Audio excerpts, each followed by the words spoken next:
Pangarap ang nagtutulak sa atin upang magsumikap ng husto sa buhay para mabigyan ng magandang kinabukasan ang ating pamilya. Tulad ng tipikal na kwento ng maraming negosyanteng matagumpay sa kanilang negosyo, ganito rin ang pinagdaanan ng mag-asawang negosyante at prominenteng online seller na sina Arvin at Lerms Lulu. Subalit kung kailan nasa tugatog na sila ng tagumpay at abot na ang kanilang mga pangarap, pinutol kaagad ito ng isang mapait na trahedyang ni sa hinagap ay hindi nila inasahan na agad na kumitil sa kanilang buhay. Habang binabaybay ng mag-asawa ang kahabaan ng Santo Rosario Road sa Mexico, Pampanga, tinambangan sila ng dalawang lalaki at pinaputukan ng sunod-sunod hanggang sa masigurong wala ng buhay ang kanilang target. Ang tanong, ano ang motibo ng mga ito upang patayin ang mag-asawa? Alamin natin ang buong kwento sa likod ng kaso ng pagpaslang sa mag-asawang negosyante sa Pampanga.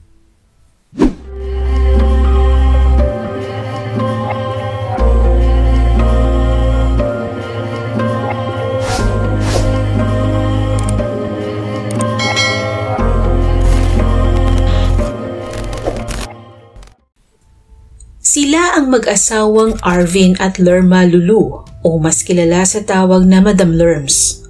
Taga Mabalacat, Pampanga ang mag-asawa at sila'y matagumpay na negosyante at online seller.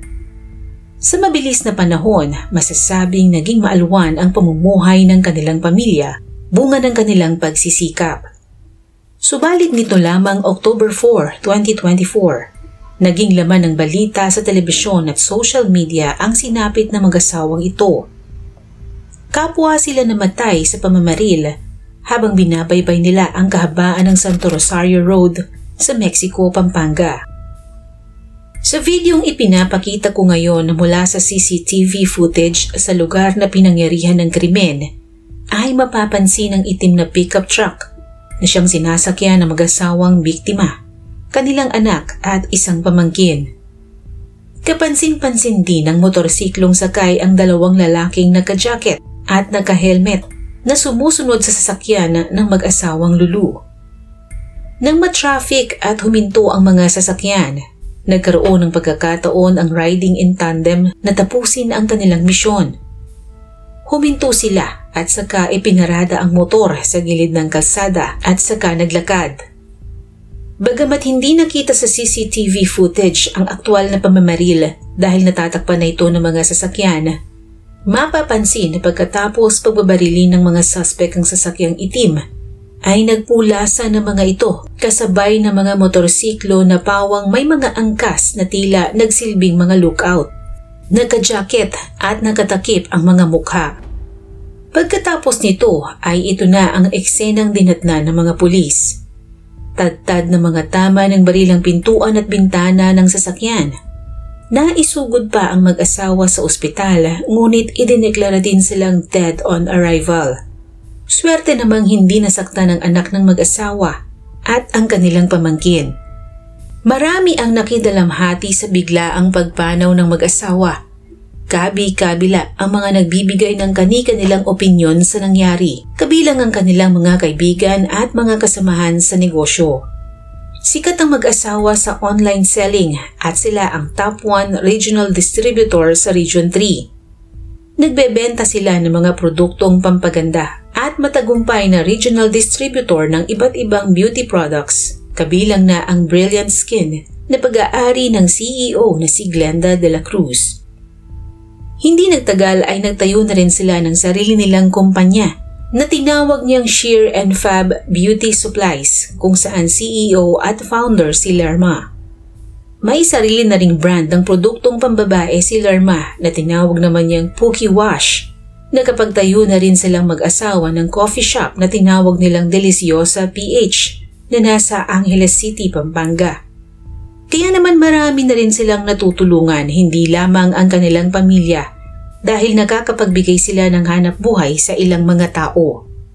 Ngunit nito lamang October 4, 2024, winakasan ng isang marahas na trahedya ang buhay ng mag-asawa ng dalawang lalaki habang sakay ng kanilang itim na pickup truck. Sa kabutihang palad ay hindi nadamay ang kanilang anak at isang pamangkin. Tila ba silang dalawa lamang talaga ang target ng dalawang gunman. Sa isang iglap ay 2 buhay ang nasayang at isang bata ang naulila sa magulang. Kaya naman ang pamilya ng mag-asawa ay sumisigaw ng hustisya dahil sa walang kabuluhang pagpanaw ng kanilang kapamilya. Ayon sa kwento ng mga kaanak ng mga biktima na sina Mark Anthony Lulu at Leslie Lulu Manabat, nakatakda sana silang sunduin ng mag-asawang Lerma at Arvin noong araw ng October 4. Pero nagsabi raw si Lerma na malilate sila ng dating dahil may meeting pa silang kailangang puntahan at magwi-withdraw din daw ang mag-asawa ng pera. Ngunit ang masaklap, patungo na sana sina Lerma upang sunduin sila. Pero hindi na nga nakarating ang mga ito dahil naganap na ang hindi inaasahang trahedya. Sa paon ng investigasyon ng mga pulis mula sa Police Regional Office ng Region 3, naghanap sila ng motibo upang matukoy kung bakit pinaslang ang mag-asawa. Sa tulong ng mga nagkasaksi sa krimen at sa mga CCTV sa Santo Rosario Road kung saan naganap ang pamamaril, nakakuha ng lead ang mga pulis para matukoy ang pagkakakilanlan ng mga suspect.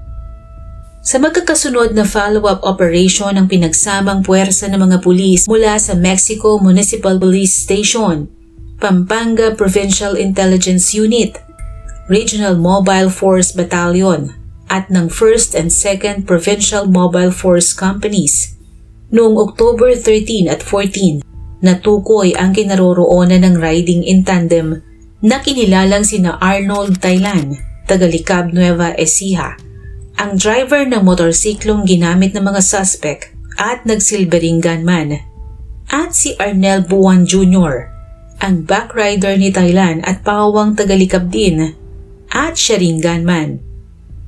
Natiklo ang 2 suspect sa Nueva Ecija. Na-recover ng mga pulis ang mga ginamit na helmet at motor, pati na 9 na iba't ibang uri ng mga baril, at ang natirang perang ibinayad sa kanila upang isagawa ang trabaho na may kabuuang 900,000 pesos. Sa pagkakahuli sa 2 suspect, napaamin sila ng mga pulis sa isang tactical interrogation at ikinanta ng mga ito ang mastermind, pati na 4 pang mga kasama.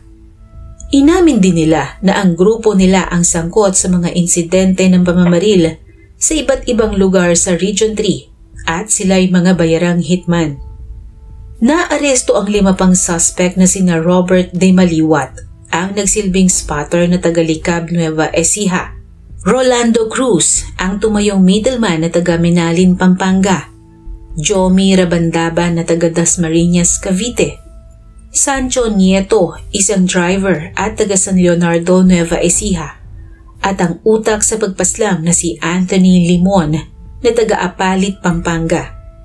Ito daw si Limon, ayon sa investigasyon ng mga pulis, ay isa ring online seller at ang kanyang asawang si Joanna Marie Perez. Magkaibigan pa nga raw ang mga ito at sa katunayan ay inaanak ng mag-asawang Limon ang anak ng mag-asawang Lulu. Nagkautang di umano ang mag-asawang Limon sa mag-asawang Lulu ng napakalaking halaga na umabot ng 13 million pesos na halaga ng mga produkto. Na-stress na raw ang misis ni Limon dahil sa paniningil ni Lerma sa kanila.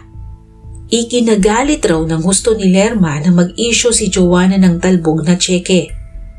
Lagi na nga raw nagpo-post sa social media itong si Lerma tungkol sa pangungutang, kaya raw hindi na ito kinaya ng mag-asawang Limon. Ito ay repost ni Lerma na mula sa kilalang financial guru na si Chinky Tan. Sabi sa post nito noong October 2, 2 araw bago maganap ang pamamaril sa mag-asawa. Marunong magbayad ng utang equals mataas ang chance maging successful. Hindi marunong magbayad ng utang equals hindi magiging successful. Wala naman siyang binanggit na pangalan sa naturang post, kaya ang tanong ng mga kaanak ng mga biktima, kailangan ba talagang buhay ang maging kapalit? Sa panayam kay Leslie Lulu Manabat, kapatid ni Arvin, nakuha pang dumalaw ni Joanna sa burol ni Lerma at Arvin. Nagtanong pa nga raw si Joanna kay Leslie kung saan nakaburol ang mag-asawa at hindi nga raw ito nag-condolence sa kanila. Nagtagal di umano ito sa burol at tila inaalam nito kung nang mga oras na iyon ay may alam na sila kung sino ang may kagagawan sa pagpatay. Hindi alam ni Leslie kung bakit kinutuban daw siya sa pagdalaw ni Joanna sa burol ng kanyang hipag. Dagdag pa ni Leslie, nagpadala pa nga raw si Joanna ng lechon belly sa kanyang ate Lerma ilang araw bago iligpit ang mag-asawa. Ibinida pa nga raw ng kanyang ate ang pagpapadala nito ng lechon. Wala siyang kamalay-malay sa maitim na binabalak nito. Ito ang Facebook post ni Leslie patungkol sa nasabing lechon belly na ipinadala ng kaibigan ng kanyang ate na si Joanna. Sa kabutihang palad ay nadakip naman kaagad ang mga taong responsable sa pagpaslang sa mag-asawang Lulu. Sumailalim na ang 7 suspect sa inquest proceeding at nasampahan na rin silang lahat ng kasong double murder. Lumalabas din sa investigasyon na higit 1 milyon na pala ang nagastos ng mastermind para iligpit ang mag-asawang Lulu. May kausap na pala si Anthony Limon noong una, ngunit hindi nito nagawa ang trabaho. At ito na nga ang ikalawang pagkakataon na kumausap siyang muli ng hitman. Kasalukuyan na ring ine-imbestigahan si Joanna, ang asawa ni Anthony, upang alamin kung kasama siya sa nagplanong ibagsak ang mga biktima. Bagamat matagal-tagal pa bago sila mahatulan ng korte, ang mahalaga para sa pamilya Lulu ay nasa kamay na sila ng batas. Hangad nila na masentensyahan sila ng pinakamabigat na parusang umiiral sa kasalukuyan sa ilalim ng ating batas. Dahil kung tutuusin ay kulang pang kabayaran ang kulungan para sa 2 buhay na kanilang sinayang.